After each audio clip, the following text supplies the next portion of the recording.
The house was immaculate, radiating the newfound wealth that Ife and Omotola now enjoyed. It was one of those homes that spoke for its owners. Polished marble floors, high-end furniture, and a sparkling chandelier that dominated the dining room. The evening was meant to be celebratory, a small gathering of close family and friends to toast to Ife's latest business triumph. Yet, under the surface, there was an undeniable tension that only Ife seemed to notice. At the far end of the table sat Pa Igo, Ife's father, a quiet and proud man in his late 60s. His clothes were simple, his presence almost shrinking under the weight of the grandeur surrounding him. He watched Ife interact with the guests, his son's easy laughter filling the room. For all the joy around him, Pa Igo felt distant, as though he didn't belong in this new life his son had carved out. Halfway through dinner, Pa Igo leaned towards his son, his voice barely above a whisper. "Ife, my son, can I speak with you for a moment? Privately, please," Pa Igo asked, a slight tremble in his voice, which Ife couldn't ignore. Ife nodded and excused himself from the table, leading his father to a corner of the living room, away from the others. Pa Igo looked around nervously, clearly uneasy about asking what he was about to ask. "Things haven't been easy on the farm lately," Pa Igo began, hesitating for a moment. "Your mother and I, we need a little help. If you could spare something, anything, it would make a big difference." Ife's heart sank. He loved his parents dearly and wanted nothing more than to help. But he also knew how Omotola felt about supporting his family. Before he could respond, a voice interrupted their conversation. "What's going on there?"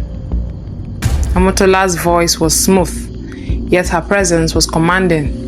She walked over to them, her heels clicking softly on the marble floor. Pa Igo straightened up, his discomfort growing. "I was just asking Ife if he could help us with a small matter," Pa Igo explained gently. "It's nothing much, just something for the farm." Omotola smiled, but it wasn't the kind smile. It was the kind that made people feel small, a smile that said she was in control. "Daddy," she said, her voice dripping with politeness that barely masked her disdain. "We've already done so much for everyone. If he has his own responsibilities now, he has his own family to take care of. Don't you think it's time to let him focus on that?" Her words cut through Pa Igo like a knife. He glanced at Ife, hoping for his son to speak up. But Ife said nothing, his head lowered, his mouth tight with uncertainty. He was caught between his loyalty to his father and his obligation to his wife. Pa Igo's eyes filled with quiet sorrow, but he remained composed. "I understand," he said softly. "I won't bother you again." He turned to leave, but Omotola wasn't done. She followed him to the door, her voice dropping to a low whisper only Pa Igo could hear. "Maybe if you dressed better, people wouldn't see you as a beggar. You are embarrassing," she sneered, the venom in her words unmistakable. Pa Igo froze for a second, his back to her, but didn't respond. His pride wouldn't allow him to engage in this kind of battle. Without turning around, he reached for the door handle, opened it, and walked out into the night. The door clicked softly behind him, but the weight of what had just happened hung in the air. Ife, who had lingered behind, had overheard part of the exchange. His face was pale, his fist clenched in anger and disbelief. He turned to Omotola, who was already walking back to the dining table, completely unfazed by what she had just done. "What did you say to him?" Ife demanded, his voice low and strained with the effort to remain calm. Omotola barely glanced at him. "Don't be dramatic, Ife. We have guests. Your father is used to being poor, and it's not our job to keep throwing money at his problems." Ife stood frozen, his chest tight, unable to speak. His eyes darted between the door where his father had left and the back of his wife as she rejoined their guests, laughing lightly as if nothing had happened. His words felt like it was slittering, and he wasn't sure which side of it to hold on to.